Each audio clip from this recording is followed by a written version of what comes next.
Speaking of gimmicks, the Cleveland Guardians. I want to talk about them. I want to get Scott fired up here. Scott, I've arrived at an opinion. They are I did not realize. I think it was this past offseason. I've come around. They're the Cardinals of the American League. Yeah. No, they're the Brewers of the American League. Yeah. Where it's our little gimmick, our little small market gimmick. You can't help but like us. Except the Brewers of the American League, except this has been a perennial top 15 position player who just happens to like it there so much that he signs for below market. I'll tell you what, like Cleveland, I don't even like talking about the Guardians anymore. I get great city. Love like the city. People leave comments on my shit and like ask me like, like divisional, prediction. Like, where do you, I hate talking about Cleveland, dude, because if they wore any other jersey in baseball, if they were any other team in baseball with the exact same roster, copy and pasted, I'd be like, that's probably a 73 win baseball team. But because it's the Cleveland Guardians, I'm like, well, they're probably going to win 87 and be in the Magic at the end of the season. And so I don't even know what to say. I think the roster sucks. I genuinely think that this is the worst Guardians roster that they have had in maybe a decade. I think it's well, obviously more than, I guess, a decade ago they would have been in the fucking World Series. So like it is a bad roster. They never add anything to it. The rotation is no longer like the big scary pitching factory it used to be when it was, like peak Bieber and like even like McKenzie was coming up and everyone was hyped about him, whatever. Their closer's in prison. Right. Their closer is never going to play again. I mean, to be fair, they still have an innocent until proven guilty. It is mind-boggling to me that it just doesn't, in my brain, it literally, like, it doesn't matter what all of us say about Cleveland, like whether you guys are like, oh, that, like, you're wrong, that's a great roster. Like, no, I think they're even worse. Or like, I do think they suck. I don't care. They're going to win 87 plus. They could be. I would give so much money to see them win like 69 games.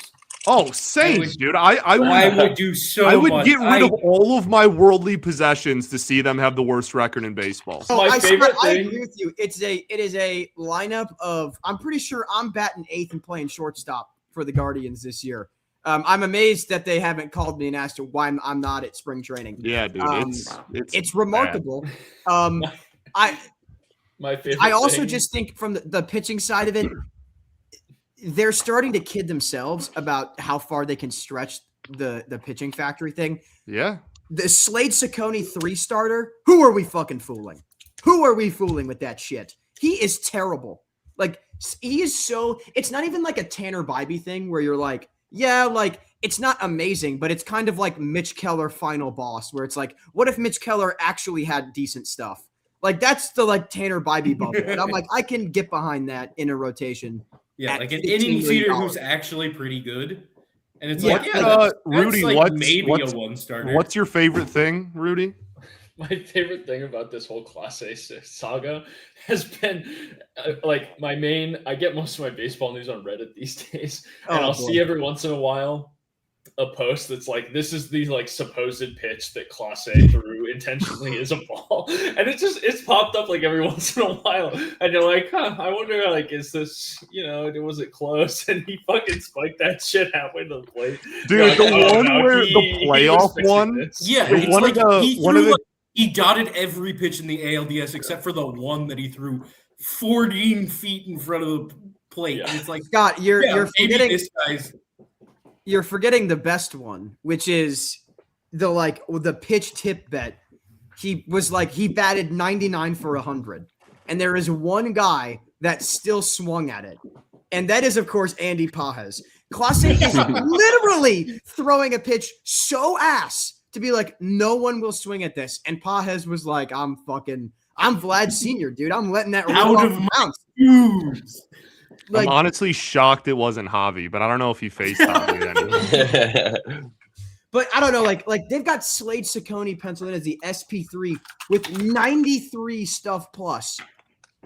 Dude, they're not. No part of them is good, but they will get perfect game for 8 innings and then hit 7 infield singles with like 2 errors in the 9th inning and beat you 2-1 and do that 85 times. Like, I don't mind like it's the issue is like I don't hate Quan and J-Ram and like Manzardo, but then it's just after that, like Chase DeLauder for the 9 games he plays before he, like gets cursed by a wizard or whatever the fuck keeps happening to him. Like, I hate when that happens. It's like that's what it feels like. If you look at his injury history, it's literally shit. Like he had like the Mickey Mantle like sprinkler thing. Like I think there was like a minor league stadium where like he fucking tripped on the sprinkler that was on the foul line and it put him out for like 3 months.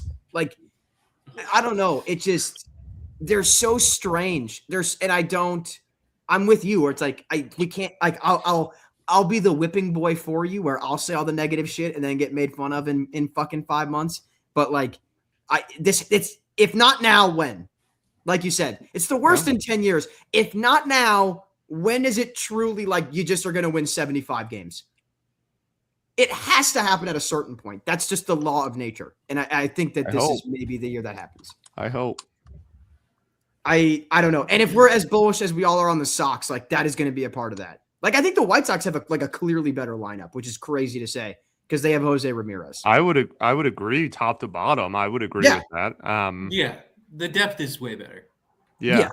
If you're comparing like the bottom half of both of those lineups, I think the White Sox lineup. I still think the Guardians are going to be the team that like somehow lucks out like winning every 1-run game because their bullpen's still pretty good. Like Cade Smith is still amazing, but like how many years in a row can they have a 1.9 team bullpen ERA? Like it's just I hate them. The bubble's gonna pop. I do too. We play them in the playoffs every year, and we get guards balled out of at least one game every year. And it's one time? You poor fucking soul, dude. It happened like 10 times the Tigers in September last year. Like, dude, it is funny that they finally had the first pick that 1 year too, and just the Tigers today, and it was so funny because it was just like this team came into your own park and dicked you in the wild card. How the fuck are you talking shit? Yeah, they love bringing up the 15.5. Scott, that was the other thing. Like, I'll take the whipping so that we don't get people in the fucking replies being like, oh, of course, 15.5 games, the Tigers fan. Dude, I don't even care. They can say whatever they want. I have a screenshot of the giant scoreboard at whatever it's called now, Progressive, whatever the heck now, field that says, congratulations, Detroit, after we clinched the wild card round. That's all I need in my life. Yeah. That's crazy, dude. I still have people who talk shit about the David Fry walk-off in Game 4 of the ALCS in 2024, and they lost in 5 games. Yeah, but it's funny. It's funny for you. Like it's not funny when you do it to the Tigers. Like that's like, it's funny when it happens to you. It should be funny for the Tigers too because they've won the series. Like it's not funny. It's not funny to bully. It's not funny to bully a kid that's not popular. It's funny to bully the popular kid. Like that's the disconnect you have. Like there's a difference. There's a difference here for while we're on the AL Central, we got to make sure everyone gets their obligatory small market team love. Rudy. Scott fucking loves the Royals now, so that's what I'm assuming what you're setting up here. Yeah, Scott, it's exactly what I'm passing the baton to. Rudy, how are you feeling about the Royals going in? Screenshots. Worth noting, 81-81 as well. They're in this mix that Fangraphs has with Milwaukee, Texas. Just for the record, John. Wow. Ignore him. Wow. Now, John. Now, show me the DMs where Scott said, "Please." Yup. There's more. Cole Raggins, Bobby Witt. It's a pattern with a certain person liking all of the photos. It's just conversations need to be had. There's like 10 photos in those posts, and he goes to the one Royals player and then screenshots and goes, "Wow, look at they're all rankings. All 3 have been rankings. Like that's literally all they are." I have it on good authority that Scott is presently wearing Miguel Garcia underwear. All right, I can't reveal my source. He's got the Detroit stuff behind him, but the rest of the room is baby blue everywhere else. crazy. So the one thing I did want to say is a green screen, and then he pulls it down, and it's the Royals. This is Ned Yost signed bat. George Brett's game-worn underwear. Scott, can I please see your Terrence Gore signed baseball you keep holding up and visiting? R.I.P. By the way, that's crazy to bring him up right now. Yeah. Still might have a better WRC plus than Julio Rodriguez this year. I didn't say that is slander. Come on. Now. I didn't either. Yeah, I didn't say you did. So the one thing I wanted to say too was like Fangraphs has them at 81. Yeah. Pacoda has them winning the Central. Yeah. So like it's interesting to see like the variance across, you know. I'll be honest. Crazy. I can probably have people that spend less time talking to women and more time in their apartment yell at me in the comments for this. I think Pagoda as a projection system is bad. Dude, I don't like it. Hate Pacoda. I think Pacoda is like by a fairly wide margin the shittiest of the like win projection systems. I like Pacoda not because of the individual number they give you, because that's just the average of a ton of sims, but I do like the bell curve of like all the simulations. I think you that's can get that like part the like 80th, 20th percentile outcome. Yeah. Thing. That part I think is fair, and they do great stuff. I'm not going to slander them entirely as a platform, but when those annual projections come out, I am just scratching my fucking head every year at the numbers it spits out for teams. I'm very surprised they have the Royals winning the Central. No, they're morons. You don't want to slander them. I'll slander them. Those people are fucking morons. No, I will. I'll slander their projections. I wouldn't hate the Royals winning the Central if I didn't think Chris Bubic's arm was hanging by a thread. But I think his elbow is so cool. Rudy, it was dead silent. Rudy goes, "What?" Rudy sounded like that Russell Westbrook clip. What? No, sorry. I just like, what is your basis? Because you talked about this last time too, and I fully like thought you were talking about him being injured, and he's not injured. Like, what is your basis? Well, that's certainly a wrinkle in the conversation. I've heard that he's not going to be ready for the start of the season, and like, I'm thinking of Alec Marsh. I know Alec Marsh is going to miss the start of the season, but Bubic is super healthy. He's super healthy. He's not just healthy. I have a good authority. He's the healthiest person in baseball. We've never seen a healthier human being. Oh my god. The healthiest person in all of baseball. The doctors did tests. They found out I don't have DNA. I have USA. They said that they've never seen a healthier person ever. No, Rudy, I'll give actual criticism. I won't say this about my precious. How about we let Rudy start even talking about his own team? He hasn't even said anything. All he's got to do is defend Chris Bubic's poor elbow. That's the only thing he's got to say about his team he's wearing the hat of. Like let's kick it to Rudy, and then John was a dick, and everyone had to talk about how I like the Royals for 10 minutes. I thought he was kicking it to you. You're the Royals guy. I thought he was kicking it to you. Wearing a Royals hat. Come on. Scott has Instagram likes. Rudy, please. Your thoughts on the 2026 Royals? I think where I'm at with the Royals right now is it kind of feels like what you're expecting to happen for this year is like what last year's roster would have looked like if things had gone well. Like if you had better health from some guys, you're kind of hoping that Jack will take that next step. And obviously that's not a guarantee, but like that was also the hope last year and it definitely did not manifest. But it's like you can kind of start to see some of the like, I don't know. I think you got to squint a little bit for sure. But it's like, okay, I was not at all moved by John Rave being the left fielder. I like Isaac Collins there better, even if he's not like a world beater. Like I like him better as the left fielder. Kyle Isbell's not good, but whatever. Jonathan India, not good, but right. Like you can still see that top half of the lineup. In a world where Jack hits, that's 5 like pretty solid hitters, and that is also banking on Salvi to keep things up, which might not happen. And I think he's due to lose a step if he hasn't already. Like, dude's getting up there. But especially on the pitching side, like if you get health, which again it's like an older rotation, but if you get health, it's the same rotation that last year. Damn, looks like the Royals fucking Goodbye, suck. Rudy. All right. Rudy I'll take over the Royals talk here. Yep, they're terrible. His elbow snapped and Rudy's. All right, Rudy, you froze on us, buddy. Go on. Rewind it back. I was like, what did I say? Nothing. That's why we took over. That's the problem. And like pitching wise, it's like, I don't know, if you again, it's like an if you get health thing, and it's an older rotation, but like the top 4 starters in the rotation are all like pretty established, good. Okay. Like Reagan's, Waka, Lugo were all very good prior to last year. They were all less good last year, but in their places, Bubic and Cameron were very good last year. Right. And so I think like putting that all together, I think there's a good rotation in there. There's some pretty solid position player play in there. But the depth might be there, might not be. I think overall it feels like a good step from last year. And I don't know. Who's the closer right now? Estevez. Oh, you still have Estevez. Okay. So here's my. I mean, I hate him, but I think he's okay. Yeah, he's fine. He's not great, but the Royals. And I've had this conversation with Carson over the years. I guess over the years, probably like twice a year ago. But like, no, we've had multiple. But the Royals. Here comes the Royals, Bobo, Scotty B. Here we go.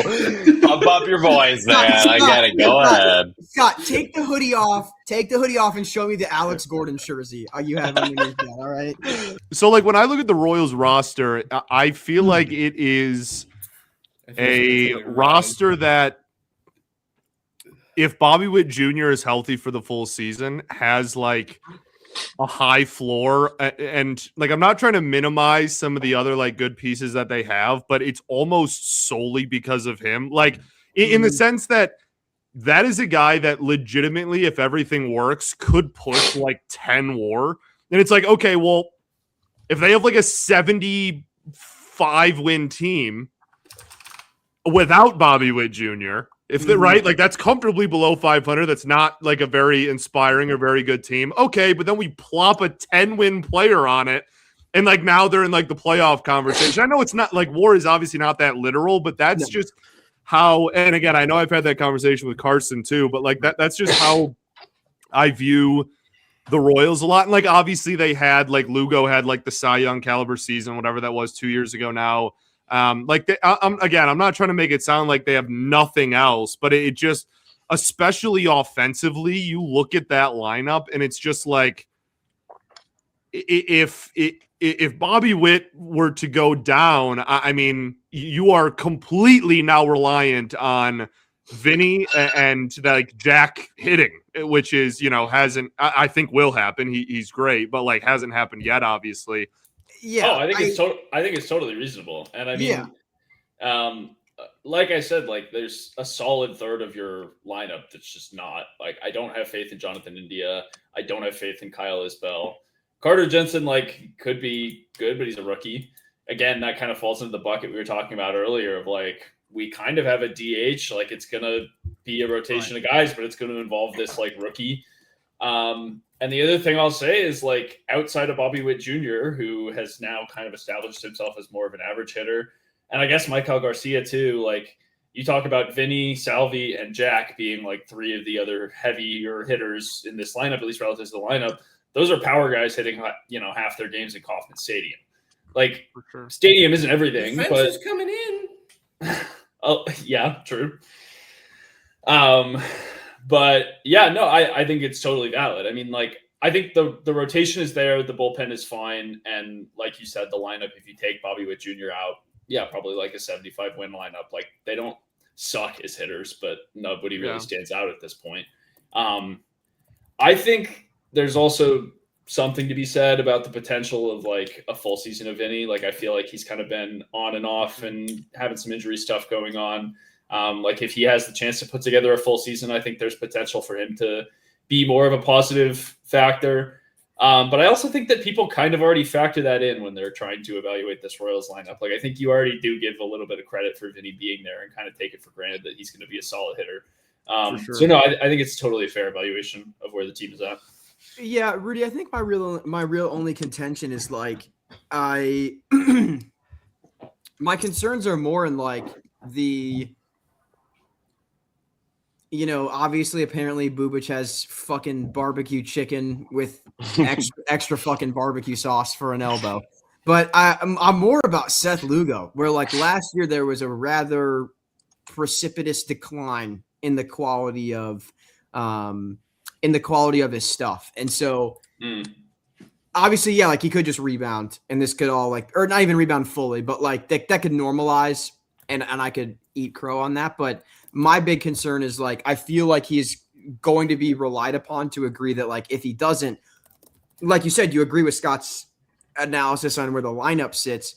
Seth Lugo, it's not that much of a weight, but like when everything else has more finite margins, if he doesn't fall within those, that creates a windfall effect that I'm worried about. I like Ryan Burgett, I like Kolek as these guys to swap in at a 5 spot, but I'm just concerned how you backfill the rotation if if that happens.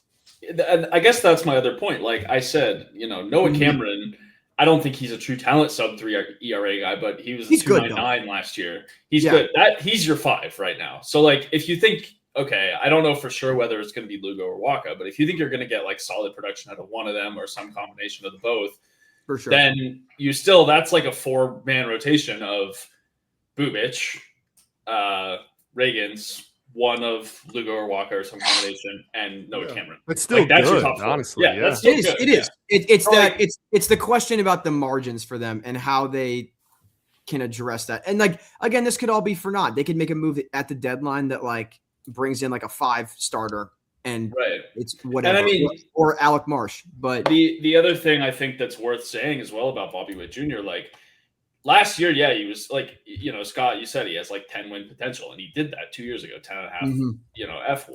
But also last year, he's still an 8-win player. Obviously phenomenal, obviously one of the best in the league.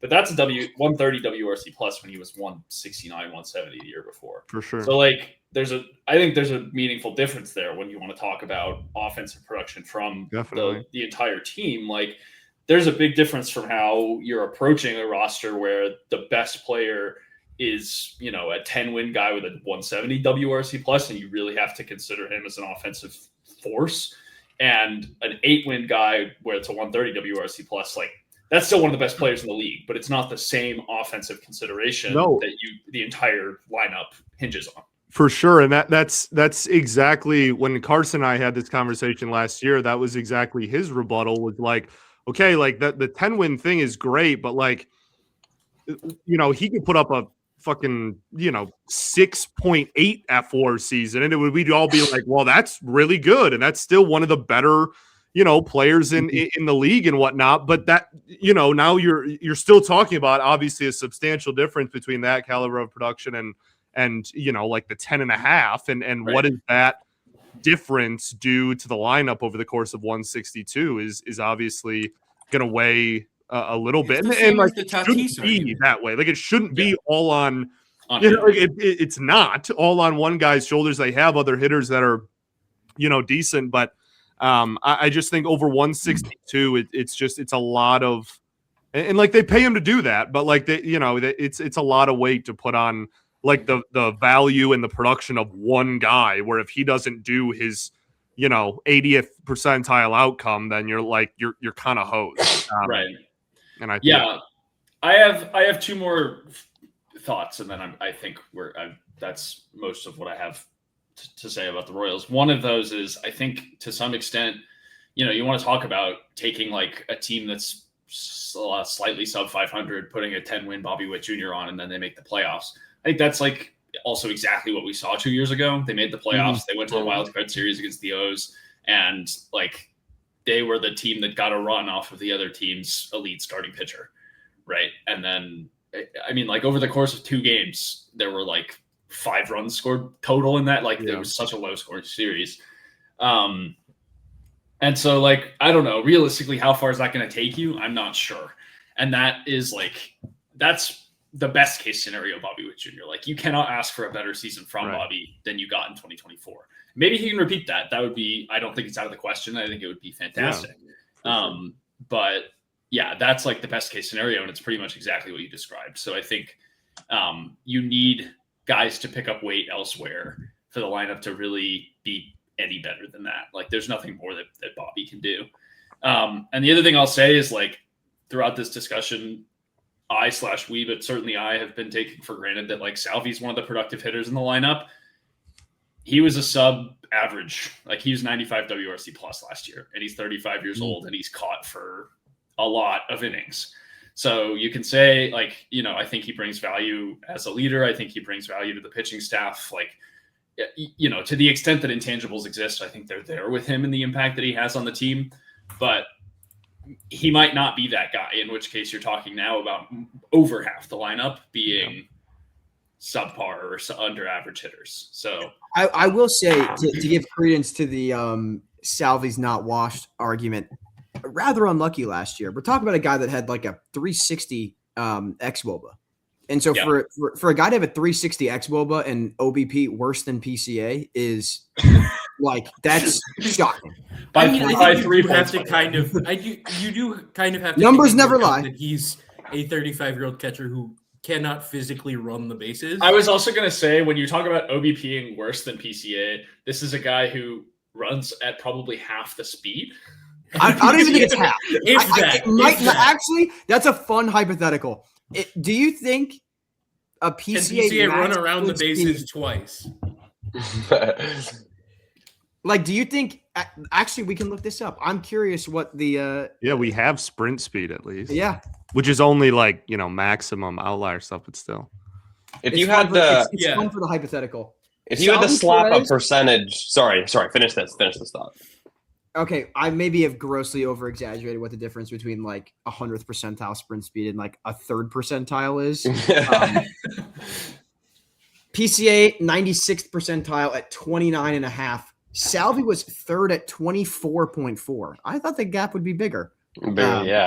For sprint speed. I mean, you got to think about that. You that's say that feet per second. Yeah, like, you say that. 5 seconds, he's 30 feet.